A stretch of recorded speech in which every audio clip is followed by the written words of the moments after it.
مکافات آدمایی که بعد نمازها ذکر میکنن، انا که بعد نماز چی ذکرها بوده است. و عن عایشه، مادرمان عایشه رضی الله تعالی عنها روایت کرده است که گفتن سمعت رسول الله صلی الله علیه و سلم، من پیغمبر خدا را شنیدم گفت من صلی الفجر، کسی بامداد خانه او قال الغداة فقعد فی مقعده، حالی تا چاشت شدن در جا شینه، آفتاب یا نیزه بلند شدن، ولم یلغی بشیء من امر دنیا، از دنیا چیز در زبانش لقلق نکنه، همیشه ذکر خدا کنه. آفتاب بلند شد، یصلی الضحی 4 رکعات، 4 رکعت نماز چاشت خانه، از گناه چنان پاک میشه و که نو از مادر به دنیا آمده. نمازی چاشت بعدی بامداد کسی میخوانده، گناهاش خدا همیشه در رمضان میشوشته که نو ای مادر به دنیا آمده. حضرت گفتیم که لا ذنب له، این دیگه گناه نداره. روایت امام طبرانی بوده. و عن ابی ذر، حضرت صحابه رسول اکرم ابو ذر روایت کرده است که رسول اکرم صلی الله علیه و سلم گفتند کسی از خفای نمازهای 5 وقتهش و بامداد گوه، با بامداد رسول اکرم جدا کرده، بامداد و نماز 5 وقتش گوه. چی گوه؟ و هو ثان رجلیه قبل ان یتکلم، همین 2 قدمش حال ایجاش نجمیده، همین نماز تمام کرده ایجاش نخسته. رنگ این نماز خانای ما برین چپ سلام میتهی نمیدونه چی گپ میشم، همین بالای مردم خود خیس کرده میرن، حالی 2 قدمش نجمیده 6 تا میگه لا اله الا الله وحده لا شریک له له الملك و له الحمد یحیی و یمیت و هو علی کل شیء قدیر 10 مرات 10 بار گوه. خداوند در نامه اعمالش 10 حسنات می نویسه، هر حسنات مکافاتش جنت ہے. این حدیث آزیباری و حدیث امام نسائی روایت کرده بوده. دوام حدیث و از او خداوند 10 سیئات گناهش محو میکنه، هر گناه وزبینیش به اندازه کوه دنیا ہے. و رفع له 10 درجات، 10 درجه میداده خداوند در بدنش. اگر همون روز پروردگار ملائکه را راهی میکرده که این از تمام بدی ها نگهبانی میکرده.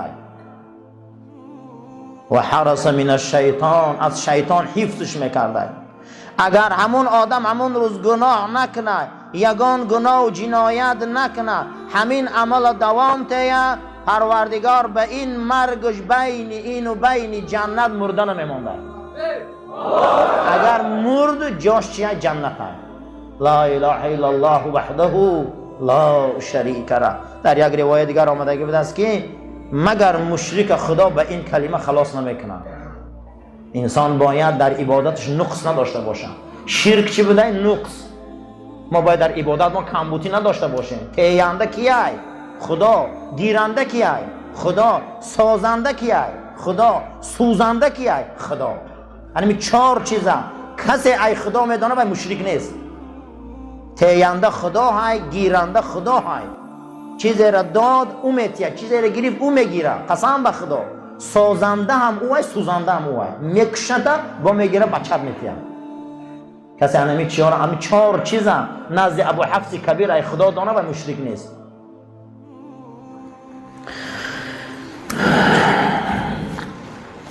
در روایت امام ترمذی آمدگی بوده است که بیدک الخیر و کان له بكل واحدة قالها بعتق رقبة. اگر بعد بیده الخیر آمدگی بوده است همین خش آمدگی بوده لا اله الا الله وحده لا شریک له له الملك و له الحمد یحیی و یمیت و هو علی کل شیء قدیر. در وی آمدگی بوده که بیدک الخیر و هو علی کل شیء قدیر. گواه پروردگار این گردن از دوزخ خلاص میکرده. یعنی این ای ثوابی ذکر بعد نمازها. بعد نمازها نخیزه هر جا نروی ذکر کنه. در روایت معاذ آمدگی بود از ابن جبل که و من قالهون حین ینصرف من صلاة العصر اعطی مثل ذلك فی لیلته. کسی بعد نماز عصرش اگر این کلمه را گوه تا عصر دیگر انمی ثواب نوشته می شود. حدیث امام طبرانی روایت کرده در کتاب دعا. و عن ابی هریره رضی الله تعالی عنه، ابو هریره گفت صحابه رسول اکرم، ان رسول الله صلی الله علیه و سلم قال، پیغمبر خدا فرمودند، من سبح الله فی دبور صلاة الغداة 100 تسبیحه و حلل 100 تحلیله غفرت له ذنوبه ولو كانت مثل زبد البحر. رواه نسائی. پیغمبر خدا گفتن کسی پروردگار از قفای هر نمازش 100 بار سبحان الله گوه، ولی 33 بار نه، چند بار؟ 100 بار.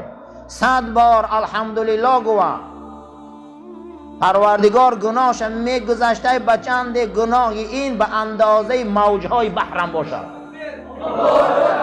برای همین عزیزا این تسبیح ها را دست نته، این وقت ها را دست نته، این خیسته دویدن ها هیچی فایده نیست، هیچی فایده نیست. قسم به خدا در فرودگاه مصر ما درونی مسجدش در آمدم قاهره، در تنی دیوال کلان کرده زدگه که آیت الکرسی را خونه، ای قفاش 33 بار تسبیح ها را گوه، اللهم انت سلام گوه، دعاهاتو نکنه، سوره ناس و فلق خانه با برآمده روی در درون فرودگاه در مسجد در مدینه منوره در 10 مسجد من در آمدم. همین اویزان های در مکه وقتی ما بین مکه و مدینه می رفتیم از رفت آمده در مسجد نماز میخونی، هر مسجد قسم به خدا همین تبلیغات زدگی های، او کسایی میگه دعا درود نیست، دروغ میگن به خدا، همه همین اویزان کردگی های که شما بعد نمازاتون گوه همین تسبیح را، گوه همین ذکر را، گوه همین آیت الکرسی را.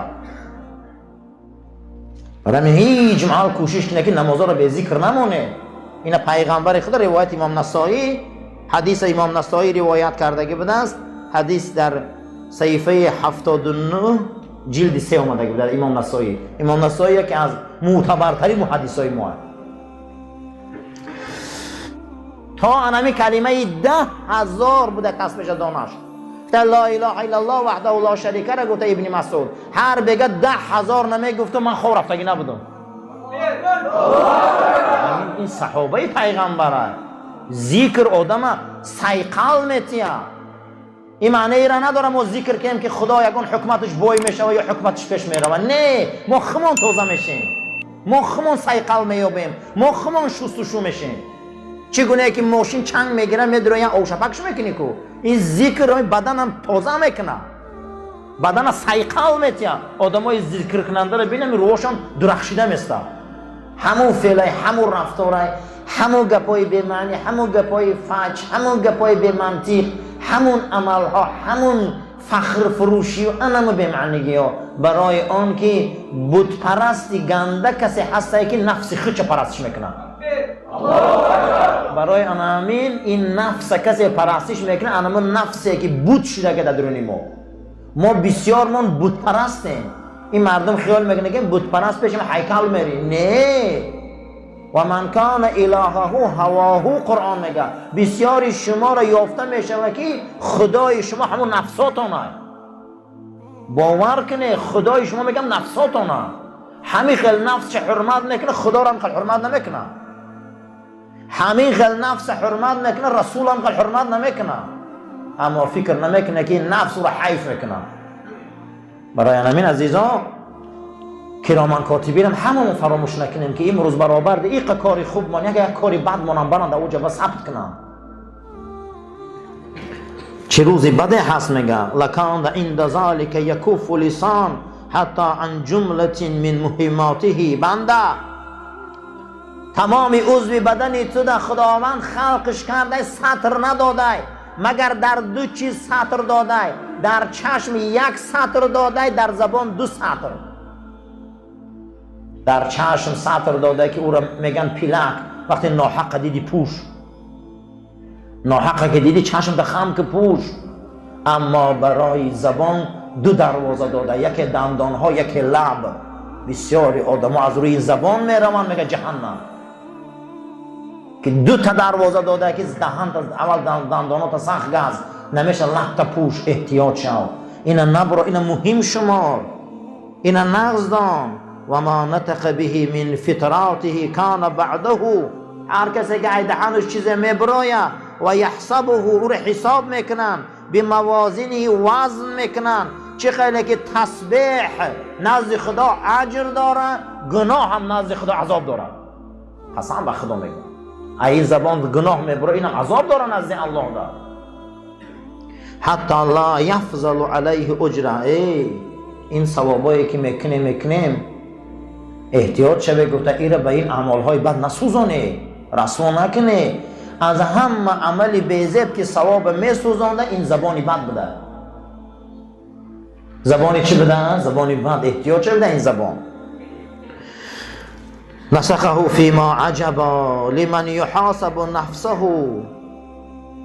از این پرونده هایی که فردا میبیارن تعجب میخوره، اما کسی که خش حساب کنه، از خوف پروردگار ترسه، از وقتهای رفتگیش غم خوره، از روزهای گذشتگیش غم خوره، از اون پرونده ها رو پیشی فکرش بیاره، ایره نغزدانه که انسان فردا مکافات چه میگیره. جزاء الذاکرین فی ادبار الصلوات. مکافات آدمایی که بعد نمازها ذکر میکنن.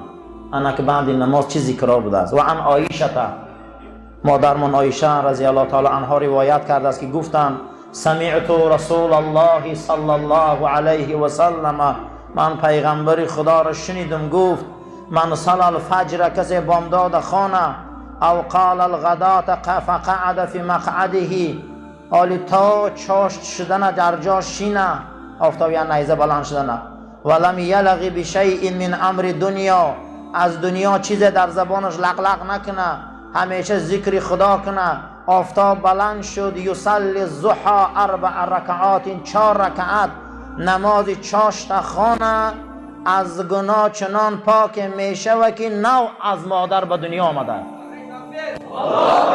نمازی چاشت بعدی بامداد کسی میخوانده، گناهاش خدا همیشه در رمضان میشوشته که نو ای مادر به دنیا آمده.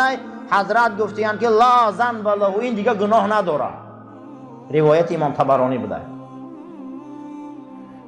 30 روز کار میکنی، بعد 30 روز از راهبر معاش طلب میکنی. رمضان ماه هست که پیغمبر خدا صلی الله علیه و سلم فرمودن رمضان شب هست که یگان شب به این شباش برابر نیست. صحابه گفتن شب قدره؟ گفت نه. گفت کدام شبه؟ گفت شبی که فرداش عیده، تمام نامه اعمال ها پیش خدا برده میشوه و همه اعمال ها مهر زده میشوه. نام این مهر آزادی ای جهنم ای. یعنی همین هر انسان فکر کنه که 30 روز مکافاتش همین بده که ما دوزخ نمیدر آمدیم به رمضان. هر کس اجرش میگیره. از مکافات عمل غافل مشو، گندم از گندم بیرو یا جوز جو. اگه میبرو میگه این. اما کسی که نفس حساب نکرد، زبان حیف کرد، عمر بیهوده گذراند، خوف از اون روز نکرد، مرگ پیش نظر نیاورد، وقتا را بیهوده گذراند، ایره نغز دانه که فردوس اعلا را بای داد. فردوس اعلا را بای داد. او فردوسی که وعده امت رسول اکرمه او را بای داد. پیغمبر خدا گفت کوشش کنه که فردوس را بی. کیان امت پیغمبر؟ کسایی که یریثون الفردوس، اینا جنت الفردوس میراثیش همینا در میگه دستشون دار. و نعیمه، نعمتهای او را از دست داد. ما هذه، آیا غیر همین مصیبت کلان هست؟ آیا از همین آفت کلان هست؟ آیا همین بلای کلان هست که ما به همین گناهمان ای فردوس رانده شویم؟ آیا این گناه کلان هست؟ میگه آیا این جنایت کلان هست؟ انسان میگه یک بار فکر کن، وقت عمرت میگه بیهوده نگذران. این نصیحت های حضرت امام غزالی بود برای ما. جای تأسف این است که اگر کرامان کاتبین هر روز یک نسخه برای ما ترتیب میتونن و برده او را در داخل پرونده های ما میمانند و اینقدر کارهای خوبه که ما از تسبیح و الحمدلله و الله اکبر داریم و از این رمضان و قرآن گوشکنی ها داریم، خدای نکرده برآورد این با در پرونده سیاه ما برابر دیخه کارهای خوب مان، اگر با یک کاری بد مانم بردن ثابت کرده مانه چی یک روزی بده برای ما. حضرت رومی در مثنویش می بیاره اگر انبار کلان باشه و داخل و انبار پوری موش باشه، در داخل و انبار از آرد و گندم ذخیره کردن ما چی فایده داره؟ اگر یک سکلد کلان باشه و درشت هر سال ما 10 تن گندم و آرد برده ما نمونه که 10 ها نقطه سوراخی موشخانه باشه، ای همون گندم و آرد یکون چی باقی میمونه؟ همه همون آرد گندم رسوا میکنن. قلبی را که موشش بسیار باشه، قلبی را که افلاسش زیاد باشه، قلبی را که رسواگیش زیاد باشه، این ثوابایی که میکنیم که این بدی همون میخر رسوا میکنن. باید ایران به نظر گیریم که ما پرونده سیاه هم داریم، با درون او نمانم. بشر حافی را روایت میکنن که روز در یک بیابان میرفت در شب، از را در امام غزالی میبیارن، شب میگه در امی دلی تاریکی شب میرفت که قطیش یک کسی دیگه هم بود، میگه نگاه میکرد میگفت تو کی که قطی من در این شب میری، من یگان رفیق سفر ندارم. میگه اون مرد سیاه پوست و سیاه پوش گفت که من اعمالهای بدتم ای بیشرمه تو جدا نیستم، این فعلای بدی ما جدا نیستم، این گناه و زیانایی که در جان خودمان میرسانیم اینا از ما جدا نیستن، اینا قطیمانن، اینا قطیمان میرن، قطیمان میگردن، قطیمان گور میدراین، قطیمان جهنم میدراین، با میلش قطیمان صحرای قیامت میرن. هیچ کس گمان نکنه که فعلای بدی که میکنه وای جدا هست، نه، انه این شبهایی که انمو فعلا رو میسوزانن، انا همین شبهای هست که انمون فعلی بد رفیقی بد میسوزانن. مولانا عبدالحی لکنوی روایت میکنه که 100 سال عالمی پیش آی، میگه قطعی استادم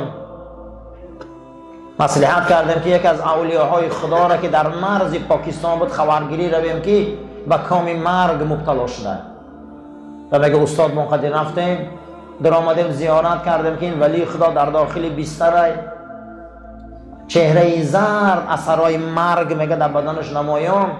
بعد از استادم پرسی چه که حالو چه خیله، میگه گریه کرد. میگه چی گریه میکنی که ما عمری تو در درس و علم و در محراب و گریه و روزه دیدیم، چی گریه داری؟ که همین شب خواب رفتم، گفت گور ما در خواب نشان دادم. اولیای خدا وقتی آدم تازه کشیدن گرفت بسیاری کارها در خواب نمایان می شود، کشف می شود، تازه می شود، آدم سیقل می یابد. ما بسیار چرکینیم، برای همین هیچ دیدن نمیتونیم. آدم که چرکین باشه هیچ را دیدن نمیتونه.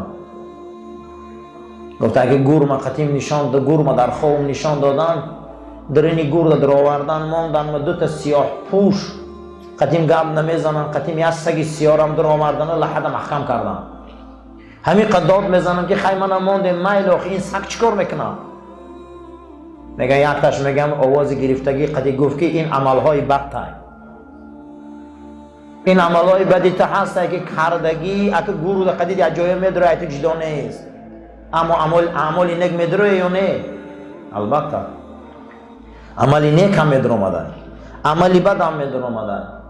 برای انا همین عزیزا برادرها هیچ محل مغرور نشویم به اندکار ما، با این شان فکر کنیم که ما فعل رفتار بیزه بسیار داریم. اللهم ربنا آتنا في الدنيا حسنة وفي الآخرة حسنة وقنا عذاب النار، وصلى الله تعالى خير خلق محمد وعلى أصحاب الأجمعين آمين يا رب العالمين.